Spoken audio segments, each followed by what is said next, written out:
A single request letter, but it started our camera crews on one of the most intriguing journeys that we've ever undertaken.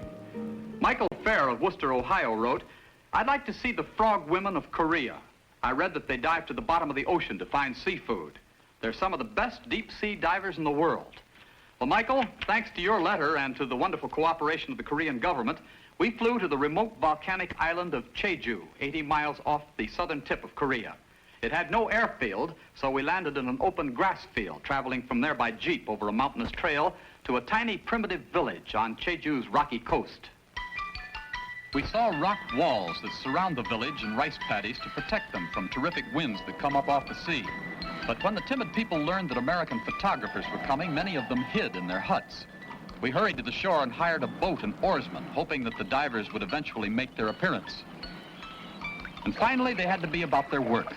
We saw them in their strange costumes of white swim out from a point in the bay toward a far reef.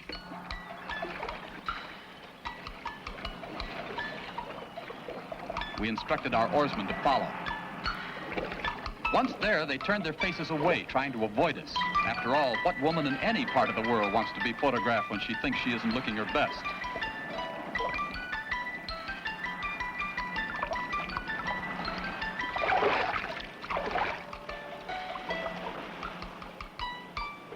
Hollow gourds float net baskets, which will hold their catch.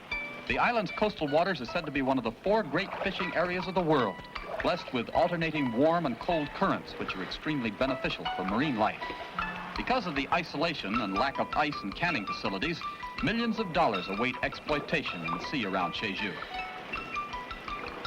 But the Korean government protects it against foreign fishermen.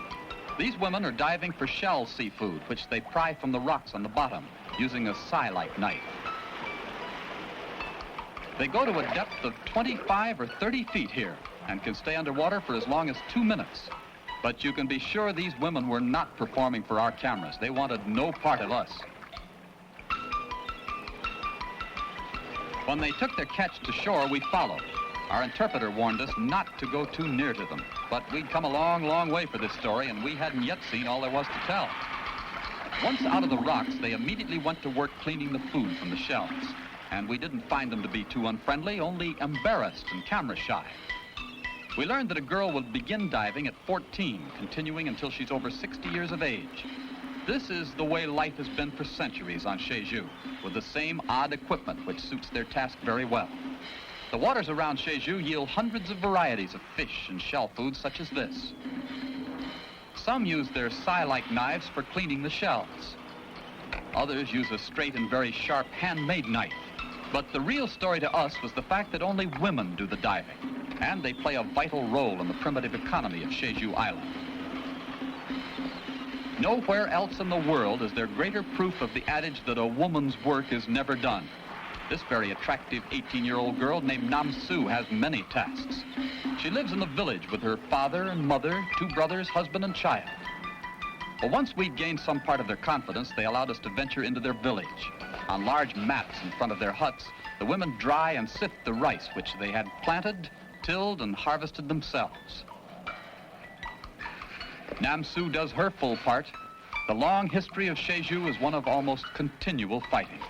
Due to the shortage of males who were killed, it has become an almost matriarchal society in which women are the family breadwinners, and they run things pretty much their own way.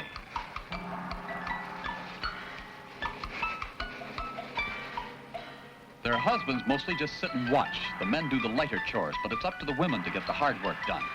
In front of their huts, their gourd floats and nets hang ready for whenever the bleak weather of the island permits them to go into the water for more food. Children help, too, washing the rice. And with all her other tasks, the woman also tends her children, does the laundry in the manner of all primitive peoples. It's rugged for any woman, but pretty Nam Soo did not seem to be unhappy in this life which her ancestors have followed for countless years. And we can be sure that this is the work she loves best. So when old and young had finished their cigarettes, passed out by our cameraman, they were ready to dive again. We were surprised and enchanted to hear them singing an ancient song born of their labor. So these are the hardy and valiant people we found on the shores of volcanic Jeju, the frog women of Korea.